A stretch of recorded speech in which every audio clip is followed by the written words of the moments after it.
welcome to, I think it's the second to last SPROCKIT adventure. My name is Jason D'Amato. I founded a company called Fabric Media. We help companies at the intersection of technology and media. We like to work with a lot of disruptors. We also do some analyst work in the television space. And I'm fascinated to talk to both of you, in particular because we hear a lot about audience segmenting, a lot about the changes in the way ads are targeted. But we're also, with the Facebook things that are happening right now, I think on everyone's mind, we're actually blessed to have people who can talk to us about machine learning and AI and the way that technology is changing society. So I'm hoping we have a discussion that we actually remember when we go home, but if not, no big deal. So if you would, just introduce yourself, tell us a little bit about your company, and likewise, and then we'll get going. Sure, I'm John Kelly. I'm the founder and CEO of Graphica, which is a New York-based company. We specialize in large-scale segmentation of online networks, so Twitter, Facebook, YouTube, etc. We basically map out the structures of participants around all kinds of different market verticals and fandoms for particular genres of entertainment. And we use advanced machine learning to segment that network up and then understand who and what is important to kind of every single community in it. Hi, I'm Indra Neal. I'm the founder of LiftIgniter, and we are a large-scale machine learning personalization solution. It's a quick story about LiftIgniter. I was actually part of a Google research team called Civil. You can look it up. You'll find a bunch of press and some research work online. The Civil team built the core machine learning personalization platform that powers most of Google's media properties. For instance, YouTube video recommendations, something probably a lot of you have interacted with, was powered by the Civil team. Then AdMob, Gmail, Google+, Play Store app recommendations, search results, a variety of other applications. It was an extremely successful, monetarily as well as from a user engagement improvement standpoint, deployment. And more impressive because this was on top of what existed at Google, which, as you can imagine, was already very sophisticated. This launched around 2012. What I felt was this technology is amazing. Even Google doesn't have it. What are the chances the rest of the world can bring it? The technical complexities are pretty high, and it was very hard even at Google to build that. But from a business standpoint, as soon as you launch it, you're going to see like massive improvements in core user engagement KPIs as well as revenue.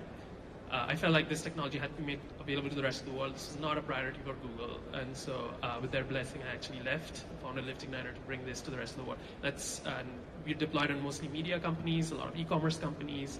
We process 20 billion plus events per month, power billions of recommendation API calls, and we average anywhere between 50 to 100% plus improvements in your core KPIs and revenue metrics.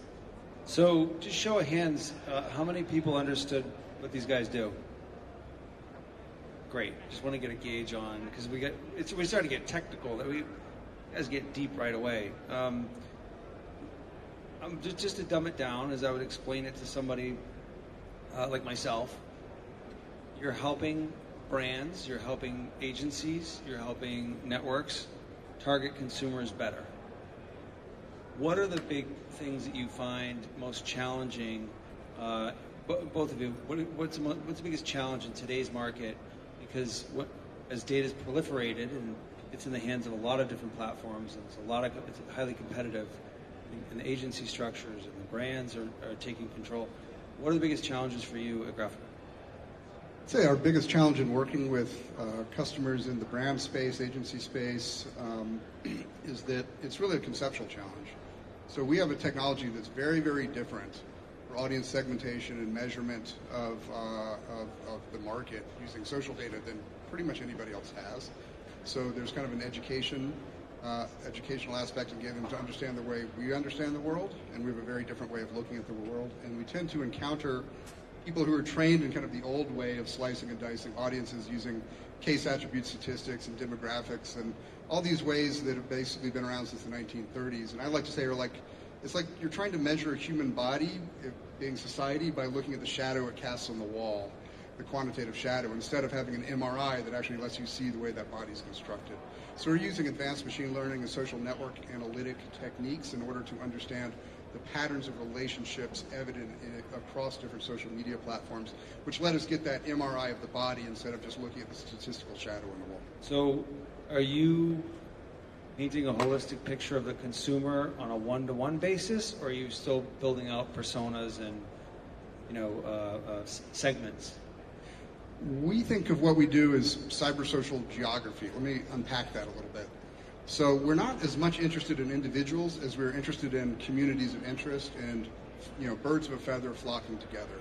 So how is it, whatever you're interested in, there are people that are interested in a lot of similar things, and the people you follow on Twitter, the things you like on Facebook, the YouTube channels you subscribe to, all these little micro decisions that we all make end up placing us in the way of information and building sets of relationships that are similar among us.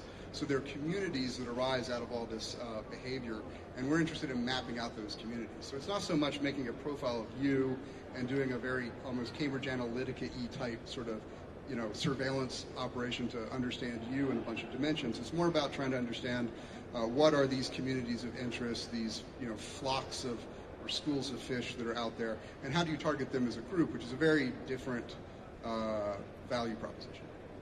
And how about you? Do you get down to the personal level and follow me around and know that I like what kind of music I like, what kind of food I like, that I press my snooze button 3 times every morning? No, we do not track people across our customers. So it's only we only use data from a particular website to help improve their experience on that website. And to dumb it really down, keep the YouTube example in mind. Right? When you go to YouTube, how many of you have seen like the related video recommendations next to it? How many of you have clicked on it? How many of you found it relevant?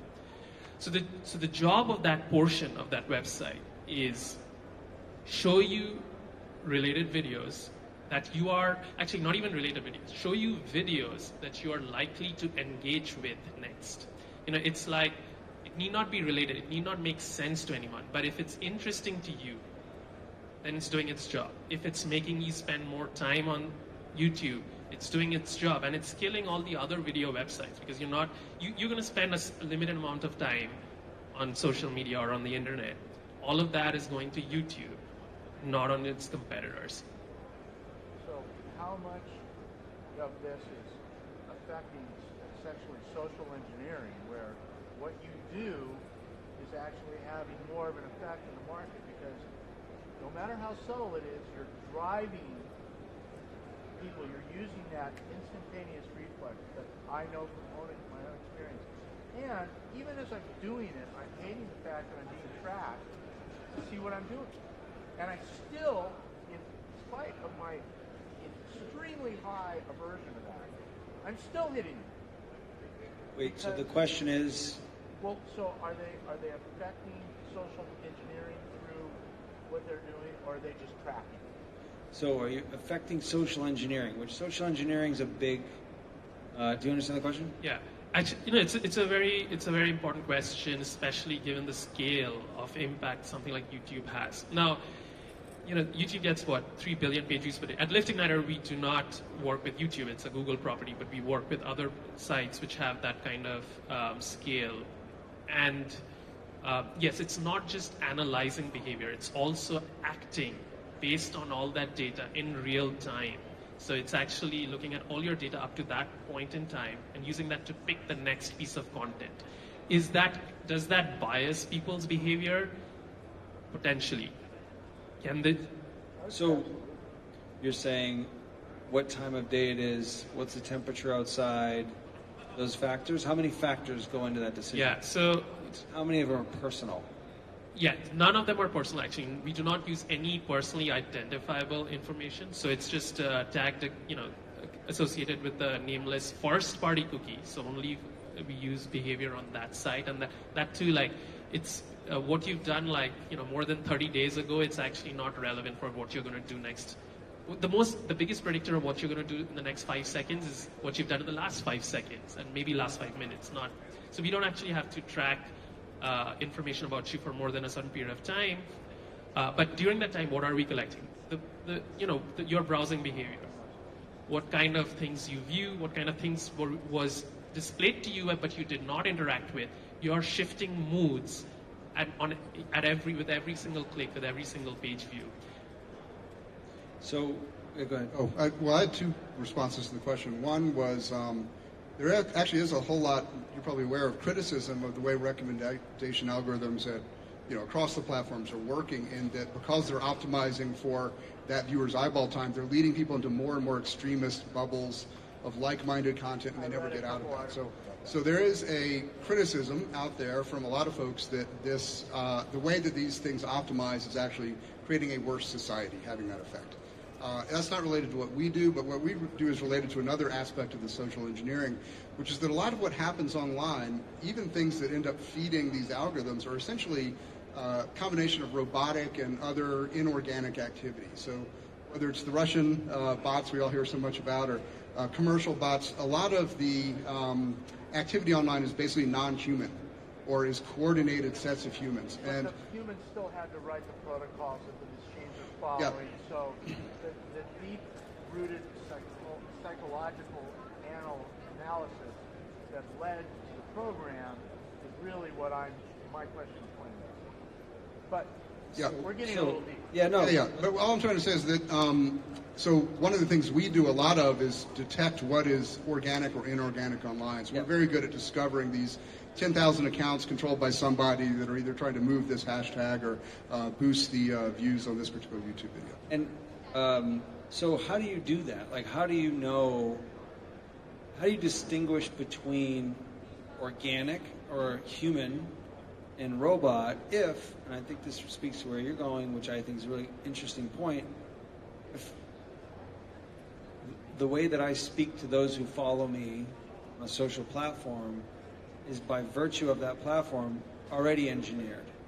How do you detect it, especially as the algorithms are constantly changing and not transparent? Actually, detecting bot traffic is not hard unless it's an extremely sophisticated bot. So there is the advertising space anyway is struggling with like lots of fake traffic. We have that, we like at least at Liftigniter and most other analytics. I'm sure at your company as well. There are ways to use the machine learning to filter out bot traffic. But even after bot traffic, right? The thing is, these algorithms are extremely powerful, and they have to be used responsibly. If all you care about is more clicks, more page views, it's very easy to tune it too much towards that objective, and then you're going to create these bubbles, right? So we do what our customers want us to do, and we advise them about it. But at the end of the day, the media websites, the properties, they are the ones in control. And if I were them, I would often spend as much effort on what's called exploration, so that you don't get zoned into like these tiny bubbles, so that you're at least some small portion of what you see, what is recommended to you, is a more broader topic from other, which can be done by these algorithms. It's just basically the people who are wielding it. Do they want that, or do they want more page views at all costs?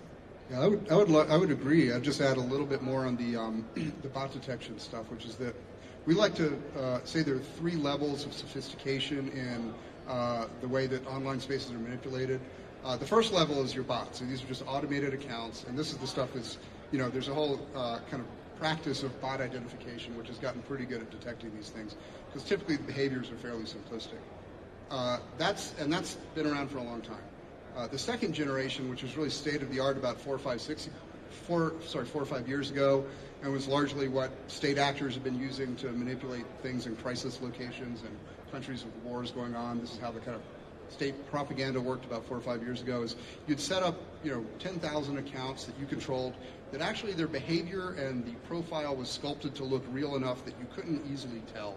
And they're not out there just tweeting hashtag I love Putin 10,000 times a day. The behaviors are more sophisticated, and the accounts are actually run by humans enough that it's hard to catch them at being bots. That we can detect pretty easily. The third generation of it, which is the state of the art right now, is embedded highly crafted sock puppet personas that are sometimes automated and sometimes real into the organic network neighborhoods online. So you don't have to create Americans that love Bernie Sanders or Donald Trump. You don't have to create Germans that are into cosplay. If you can create and get to have a lot of clout in those communities, some sock puppet accounts, you can actually then start to lead what the organic people are doing. And that's the state of the art right now. So we have some pretty interesting tech in the lab, some of which we've developed with one of the major platforms, which we can't talk about now, but it'll be public soon enough, which is a more sophisticated way than bot detection of approaching a problem, which is, in a nutshell, bot detection is a tree problem. Is this a real tree or a fake tree?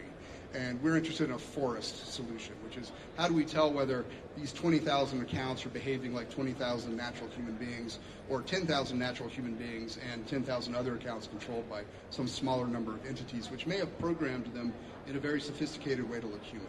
But if I'm a marketer and I say anytime someone's, I'll give you an example. I made a true story. I was on Twitter and I made a joke.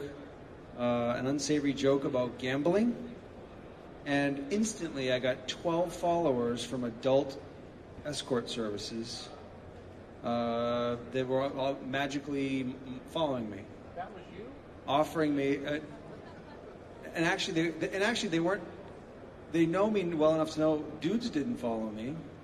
I mean, and it could have been, but posing as. But when you go and you're a marketer and you say, okay, anytime, and it's a bunch of if-then statements, anytime you fit this profile, you get this message. The color, the language, the tone, the pictures, all those things are dictated by intelligence, by data that they already have. When that happens, at what point is it all just robots? And like, at what point is the whole thing just jumped the shark and we've gone into this dystopian future where you don't even know? Because it does feel, to an extent, like we're there with the exception of interpersonal relationships. But at what point does that happen, and is there a solution to that? Yeah, in some sense, this particular instance, I'll probably, where marketers reach out on Twitter, there are pros and cons with making it fully automated versus keeping a human touch. But think about, again, coming back to YouTube or a property like that, or even a New York Times, where you have like billions of videos or millions of articles that's constantly changing. If a human being were to try and curate a list, they're not going to do a very good job. It's impossible for someone to keep track, especially if you have millions of users. Each of them have unique interests, and you have a ton of articles which is constantly changing content. Matching them up in kind of near real time as everyone's moods and preferences are changing, that's going to be really hard for a human to do. So in some sense, the future should be, to a great extent, programmatic. But the balancing, but what I was, and going back to what I was saying before, it should be the marketers should be in control of what those algorithms do, and make sure that it doesn't cross the boundaries of certain kinds of behaviors. It doesn't get too targeted. It doesn't, and those can be done easily. Yeah, I mean, I think the whole industry, social data industry, advertising, is facing a reckoning right now. I mean, Congress is paying attention. The GDPR is coming into effect. The Europeans are paying more attention than we are here, and we're paying a lot now. So I think the industry is really being forced to grapple with these questions after all the damage that we've seen manipulation do in elections here and elsewhere. And so the question becomes, because I completely agree, I mean, automation can be part of the solution. And we're not going to see bots go away anytime soon. So you have to ask yourself a question about values. Is automation helping to further the interests of natural human beings and their authentic interests and desires online, or are they being used to manipulate and to deceive? And so I think this question of authenticity versus inauthenticity of intent, as well as of outcome, is critical. And there are going to be a lot of sophisticated approaches once people kind of settle on these values to implement them, but I think that's the discussion we have to have. Questions in the audience? Anybody have a question? I have a question about quality of content in a survey. I see a lot when I'm doing shopping online. I see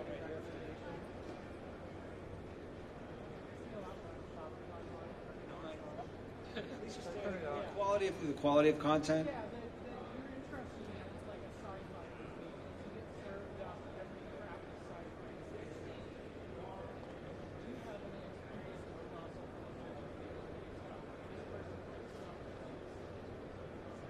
Right, like, so filtering for quality. Also, like, if anybody's ever bought something for a newlywed or something for a baby, all of a sudden you get diapers. You know, for 6 months I get diaper. You know, I don't need diaper ads, but. Yeah, actually, a lot of those are done either by crappy algorithms or by not very sophisticated rules, man-made rules created by marketers who are kind of getting overwhelmed with this data.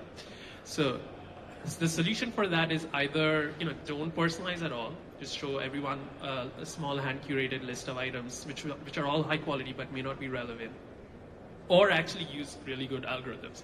And from a quality perspective, especially in products it might be a little more universal, but content like videos or articles, what might be funny to you may not be funny to me, might be racy to someone else, and so on. So those definitions change with people, and there's only like intelligence at scale, which can be done through like AI or machine learning, can actually get that right. So I would say the answer to that is more machine learning, better machine learning, rather than, or don't do anything at all. The half-hearted attempts the advertising industry actually has not used a lot of machine learning for a long time, apart from like Google and Facebook and like some of the really big companies. Or from the ones that are all dominating, like Amazon. And that's why they're dominating, right? Because the rest show very, poor quality or irrelevant results.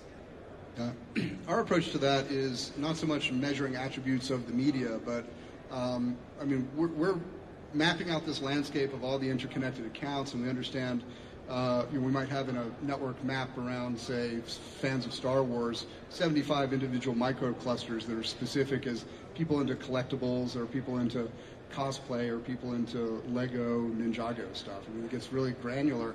And some of those communities really care about quality, and some of them really don't. We've got all kinds of social media marketing spam clusters that are just pumping a bunch of trash through. But you've got other natural human fan communities that are really into their stuff, and they're not going to share it if it's not cool stuff. It just won't be shared. And we're basically sort of able to mine what it is that these different communities are sharing, and in a sense, that's our filter.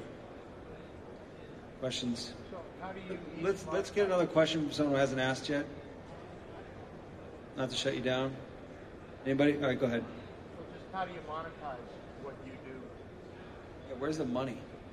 For us, actually, it's a usage-based. It's a SaaS for every API call they make, they pay. So it's a very transparent. The more they use it. First of all, they use us. It's a simple trial, and then they can see if they're getting the kind of value they wanted to. If they don't, they can we can all both go our ways. Otherwise, if they see value, they can use us more, and they pay proportional to usage. It's an API call based. How long does it take to set up? 7. So we do an integration, which actually takes. We're done in 7 days. Then we do another 21-day trial. So it's in 30 days you can make a purchasing decision. Up and running in 30 days. Up and running in 7 days. Do you optimize the nomenclature, and do you optimize ontology? It's all automated, and that's actually another place where machine learning shines. You don't have to go and do a lot of hand tuning. Do a little bit of integration, and then the algorithms take over. And within 7 days, you're seeing results, and we do a 30-day trial for you to make a decision. How about for you? Yeah, our model's different. We have a SaaS model and also some premium services layer on top of the SaaS. But our customers would be agencies or global brands, and there we're deployed much earlier in the process, and there's a strategic planning function. So we're going to go after craft beer in Argentina or lifestyle folks in Germany to sell them a chocolate bar or a coffee pod. And we'll map out, here's the lifestyle network in Germany, and we know who's into fashion and who's into travel and who's into all this stuff. And then there's a strategic layer there where there's a bunch of data that helps them figure out how they want to target that, where their brand is strong, where their competitors is strong, and that kind of just leads to a decision tree about what segments to target, what personas to build, and then there's a bunch of both high-touch information that helps their editorial folks, their creatives understand what makes that, the German gamers tick, for instance, and then they can sort of plan out their media, and then there's a bunch of tactical information to help target that, do your influencer marketing, figure out where to do your media spend, et cetera. Any other questions from the audience? All right, we'll end on this one. 10 years from now, what's still going to look like? And when I say it, I mean the experience of consumers, brands, what, like, how will they be interacting, and then how will humans be interacting with each other? I'm going to go to you first, and then when you answer this, I'd love for you to close with your philosophy that we talked about before, because I think it's a great thing to end on. Definitely a lot of automated machine learning. The privacy stuff is absolutely real, not going to go away, it's going to get better. It is possible to have intelligence using data in a very respectful manner where you do not intrude, and yet use whatever you can collect to serve very relevant content in real time. Users have already voted with their time on like platforms like YouTube and Facebook. These are $100 billion plus companies. Like YouTube is generating billions of dollars in revenue, not because they're doing something right. They are giving people what they want. So that is the successful part. What has not been so successful is the amount of respect given to privacy and so on, which is, it's not hard to fix. It's just been not a priority. So I do feel the future, it's actually here. Companies like Lifting Niner or even Google, Facebook, all these other platforms, they are using automated, real-time machine learning to give you a very personalized experience. And the future is just going to be more, clean, privacy, preserving data collection practices. Dr. Kelly, are we going to be getting our messaging from our love robots that are going to use telepathy to stick something in our eye? Like, paint a picture of the future of technologically of how this data culminates, you think, in 10 years? Well, to me, the biggest question is who has the data, who controls it, and who else can get access to it. And I think we're seeing all this up in the air right now. If you think back to the early days of the web, all that data was open. It was anyone could go scrape it or grab it, and it was all completely open source data. We started moving towards companies really holding the data internally. We've got some that are more open, like Twitter, some that are more closed, like Instagram or Facebook, which has just gotten more closed in the last week. You also have the fact that there are more and more platforms every day where people go to connect. I mean, Facebook's turning into your grandmother's platform, and the teenagers are off in 17 different things, and there's going to be 27 and then 700 different things in the future. So the platform space is dividing up into lots of little niches, and the data is getting less shared externally. And how that unfolds in 10 years, I think, is the single most important question to figuring out what we can know about people and what we can do about it. But that fits into me. You asked me about the philosophy. So I'll boot this up and hopefully not bore anyone too much at the end of the day. We like to call ourselves cyber social geographers. That's kind of a weird idea, but if you think back to all of human history, we evolved, and then everything people did to affiliate, to form states, to form groups, to trade, happened in geoterrain, right? We're all stretched around this planet, and the speed of a message was the speed of a horse, or the speed of a voice, as far as it can carry. And then with the invention of the telegraph, we could actually punch a hole through cybersocial terrain and communicate with the other side of the planet in real time. It was this magical ability. And that immediately, overnight, changed the way that markets were constructed, that armies fought, that states were able to consolidate power, and Queen of England could send an order to a viceroy in India in real time instead of by ship for 3 weeks. Revolutionized the world, even though no one had a telegraph in your home.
right, so thanks everyone.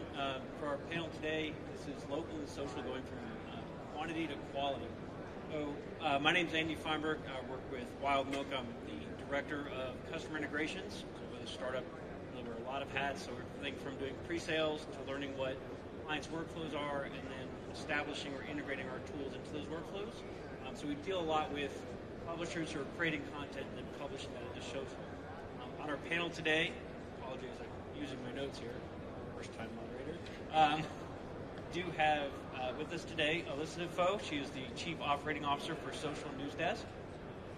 We also have Mike Henry, who's our SVP of Sales for Social Flow in the end here, and in the middle. Hello. We have John Clark, who's Executive Director of Pilot at NAB. If you all just want to take a minute, start with Alyssa, introduce yourselves for a minute. Sure. My name is Elisa Defoe, and I am, this is my new title, so I actually have to look at it, Chief Operations Officer for Social News Desk and co-founder. And what we do is we help more than 2,500 newsrooms manage their social media. We give them a platform to be able to publish, monetize, display, be more efficient, and we put it all in one place to help a bunch of news organizations. And I'm John Clark, the Executive Director of Pilot here at the NAB. Pilot is the innovation initiative of the NAB. We're the innovation arm. We do a lot of work with startups and a lot of work in R&D and technology of all things related to broadcasting. Hey, I'm Mike Henry. I'm the head of sales for Social Flow, based in New York. We are a software platform that works with many of the local broadcasters, but lots of national and global broadcasters, magazine media, news organizations to get their content out to social and monetize that content. So talk a little bit today. Obviously, social is more and more ingrained in what publishers are doing. They're creating specific digital social teams. They're coming up with social media management. They've got to find the right mix of creating content. Too much content, you run the risk of media overload, and your viewers go away because they see the same content over and over again. If you're just publishing cookie-cutter content, it loses its focus, and viewers become uninterested. So finding the right mix of how much content do I want to publish, and what kind of content do I publish to make sure that's engaging content. So again, a lot of what we do at Wild Mocha is it's a tool for publishers to be able to create that content and then publish it. And obviously, our panelists here have experience with engaging customers through social media. So starting with question number one, John, starting with creating quality content, what steps can a publisher take to make sure they're telling a story and not just publishing content for content's sake? So, I mean, you start off with who's the story for. You think about content, or you think about journalism, or you think about what you're doing, you think about it as a product. And journalists don't like thinking necessarily that way, but it really is thinking about the product. Who's it for? How are they going to consume it? Who are you targeting it? If you're just cranking out content just for the sake of content, you're really doing it for yourself, right? So, I mean, it's what's your story? Who's it for? How are you going to reach them? In what format? And that's where the quality comes out. Otherwise it's a commodity game, and you're not really serving a purpose there. So it really is identify who your target is, and then you can actually start crafting that story of that. And that's where, in my opinion, that's where quality is going to come into play. Any others with thoughts on how to tell a story with content, or kind of what you've seen some of your clients do that's been collaborative or very useful? Yeah, I mean, one thing that I always maintain, we work with a lot of local newsrooms, and that's really our niche, is that, local news is really what local people care about. So that might mean something that happened down the street from you, or it might be something, anywhere in the universe, but if it has implications, what's really important to kind of keep in mind is that human touch. So to your point, just keeping it very human, thinking about who it's for, but also, just how does it affect your family? How does it affect your business, your job, anything like that, and really giving it context is what is important. We see folks are definitely taking that approach when creating content for their programming, whether it's on TV, their site, the local station group specifically I'm thinking of. When it comes to platform distribution, especially in light of Facebook's algorithm changes, we're taking a sort of different approach, and not wildly different, but we're suggesting use automation and efficiency to get that content out when possible. I think the days of having growth hackers and trying to game the Facebook algorithm is sort of past, and I'm not sure there was ever that much value from that in the first place. So how can you focus on the content creation process, which we all agree is the most important thing, and then hopefully leave distribution to some of the tools that are out there that serve media companies? So with that, so now we've got this great content that the publishers have. How do they make it more discoverable for their, not just their local viewers, but the national level, right? There's always the big push of, you've got this local story, it's great content, you want to engage, whether it be web, mobile, apps, but how do you make that more discoverable and more engaging for a broader audience as well? Yeah, so going back to just the human touch and all that, there are, like you said, a lot of tools, and being efficient and being automated in some fashion, I think, is important, just because you really are feeding a beast. But I mean, honestly, news people have been successful because they have a touch on what's happening. They have a gut feeling. They have, really good reason to put things out. So just kind of paying attention, I think, is still a huge part of that, and making sure that you're paying attention to what's trending, whether that's locally or nationally, and then finding a way to localize that. And then, I mean, honestly, relying on your gut to send it out at the right time based on trends, but then also even covering parts of the day that, maybe there isn't somebody available, but you still want to get news and content out there. And if you have a local story, don't concentrate too much on trying to make it go national. I mean, right? That's if you're a local broadcaster, you're a local publisher, your audience is local, it's not national. Now, that doesn't mean it's not going to get picked up and moved on, but if you're focusing locally, then you're focusing in the right places. And if it goes national, then great, you can feed that later. And you're exactly right. On the flip side, on the national side, you want to try to figure out, again, how you're going to localize that to the folks you serve there. But, I would always advise, again, if your market is local and your target is local, focus on local and don't try to write stories and whatnot to try to go on this national thing. It's a one-hit wonder, and it doesn't really do anything for you long term. One thing with bigger station groups or radio station owners that have lots of different properties, one thing we encourage them to do is look across all of their social properties and perhaps sort by the most engaged, most viewed, most clicked content, and recycle those things. If something did well in Philadelphia, it may do well in New York.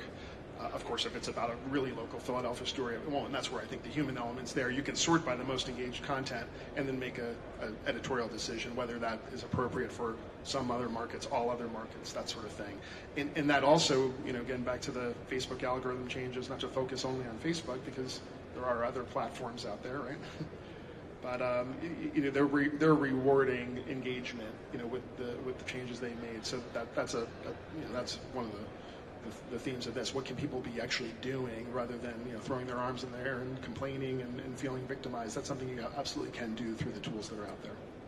And so with this local engagement, right, we see a lot now with kind of the social journalist or the local journalist who just has an iPhone and they show up first and they want to be on social, not maybe necessarily through a broadcast arm. So how does local compete with that, right? We're flooding social media with on the scene, I've got Periscope, I've got Facebook Live.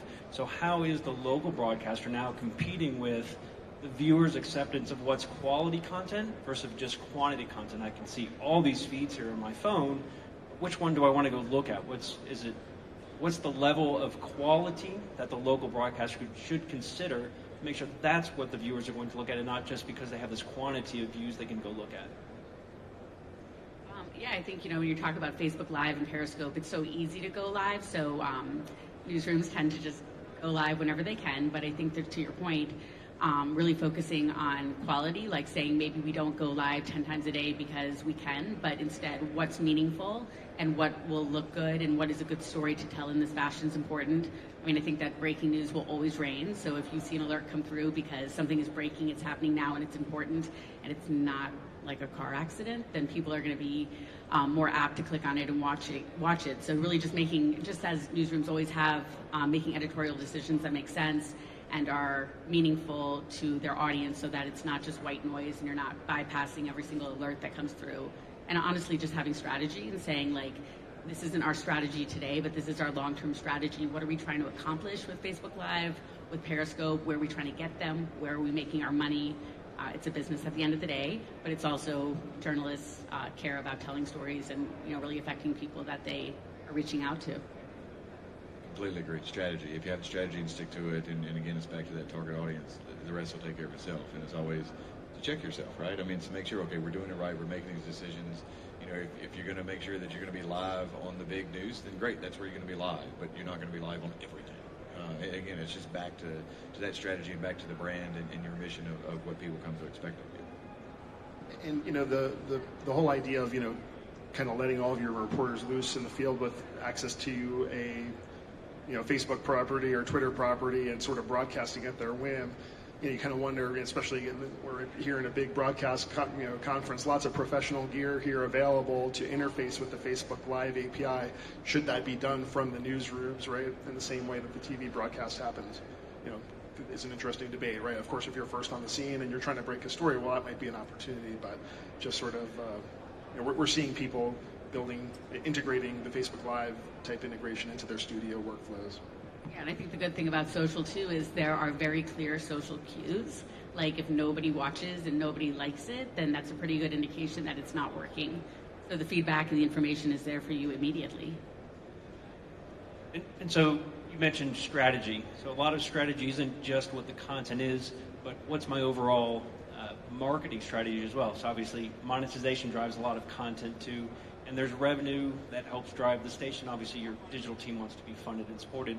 But what should a team be thinking of with monetization purposes? Again, should I be just broadcasting a whole bunch of content and hopefully a few views on a bunch of content generates monetization? Or should I really be focused on just a really good quality of content that maybe 1 or 2 pieces a day gets a lot of views? What's kind of the opinion, or what have you guys seen from your clients or just kind of in the industry as well? One thought we have is that if you're relying on referral traffic, over whether traffic, that sort of thing, that's all sponsorable. Yeah, it gets weird, right? I mean, it's the there are a lot of companies, both broadcast and newspaper traditional publishers that have that dual. They have a newsroom and they have a digital agency, and the two are separate, and that's totally fine. But you don't want your news and that kind of content, you certainly don't want that to be driven by your advertisers. That's the weird part. So you stay away from that.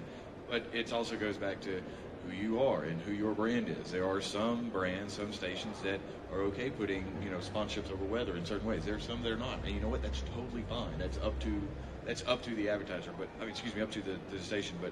But yeah, don't let the advertiser drive certainly your news content. Some of the other content, whether it be in other products, as it were, like you mentioned, restaurants or things like that, that's totally fine, but not the news product. And again, if you're going to do an agency, make it separate.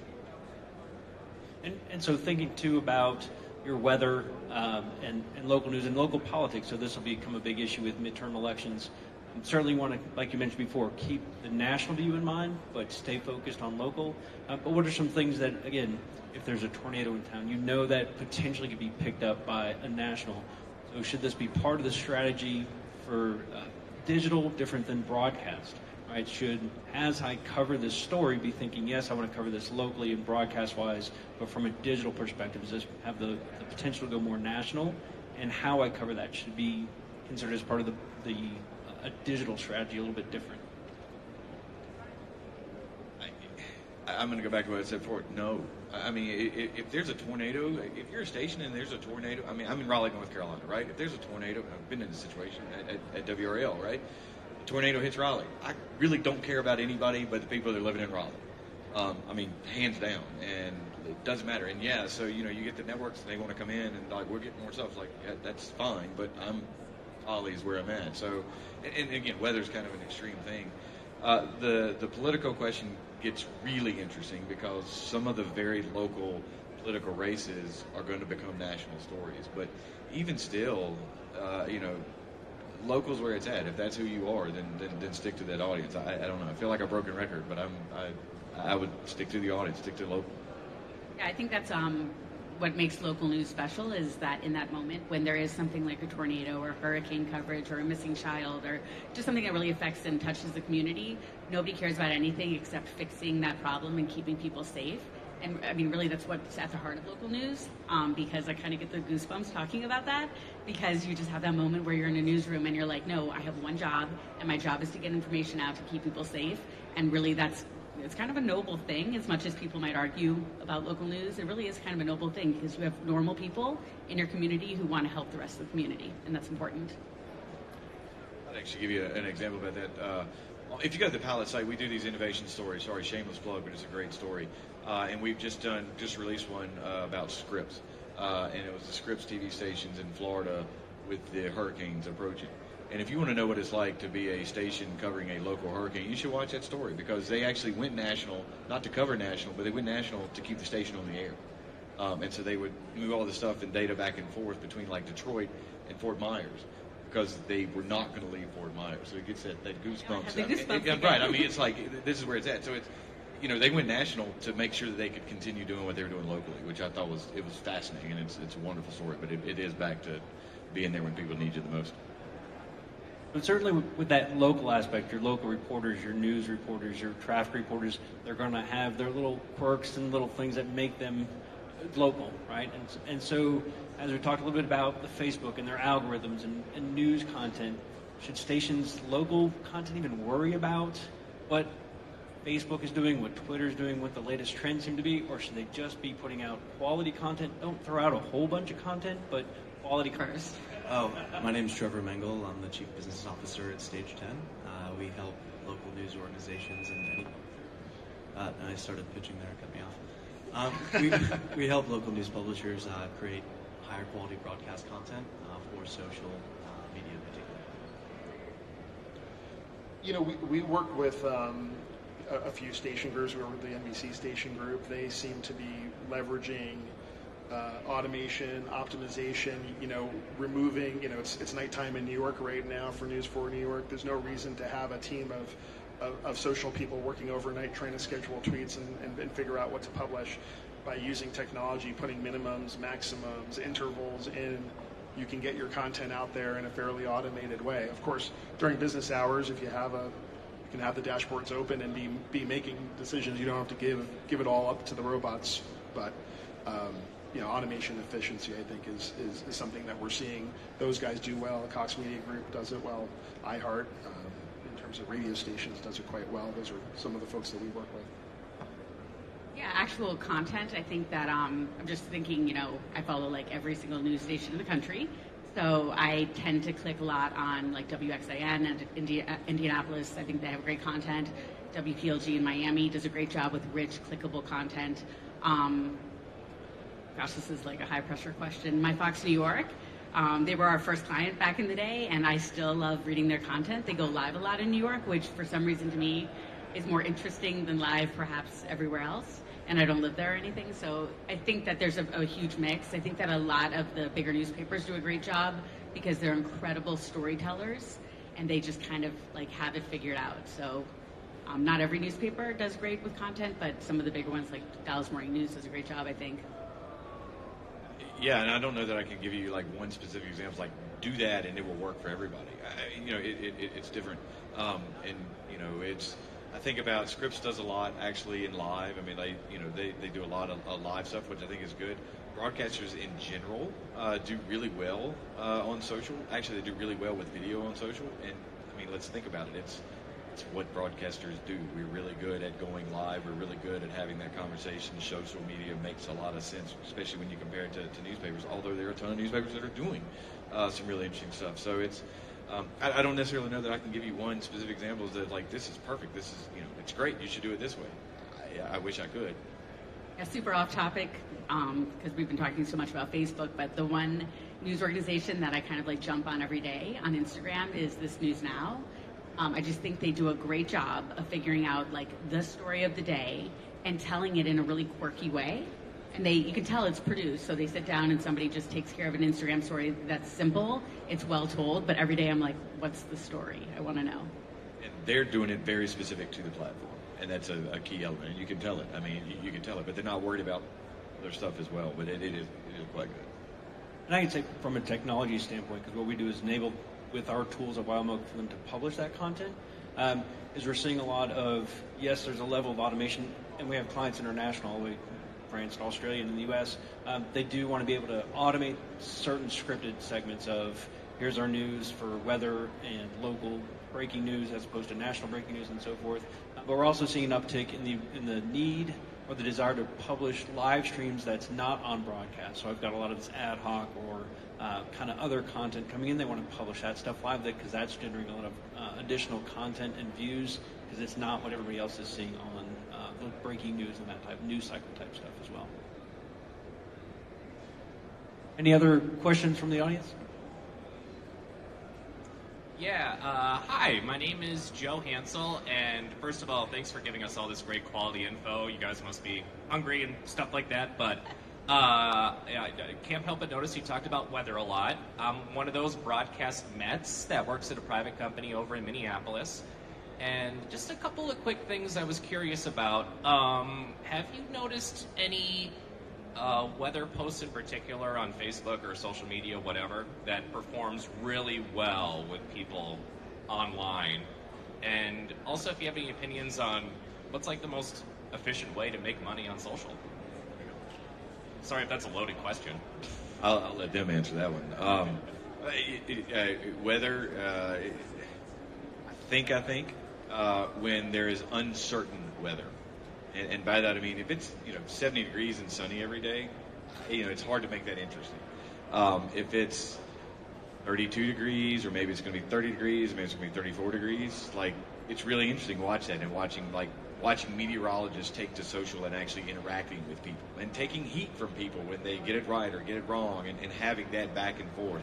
I see a lot of times where people will actually, or meteorologists will actually, in the event of different weather, I'm going to say unique weather, severe weather, whatever it may be, they'll have these conversations on social. And those are fascinating. Again, that's a great way to engage back and forth. So it's not necessarily this repeated, we're going to produce this weather segment today, and we're going to push that on social. It's actually when the Mets take to social and start talking to people, it's fascinating to watch.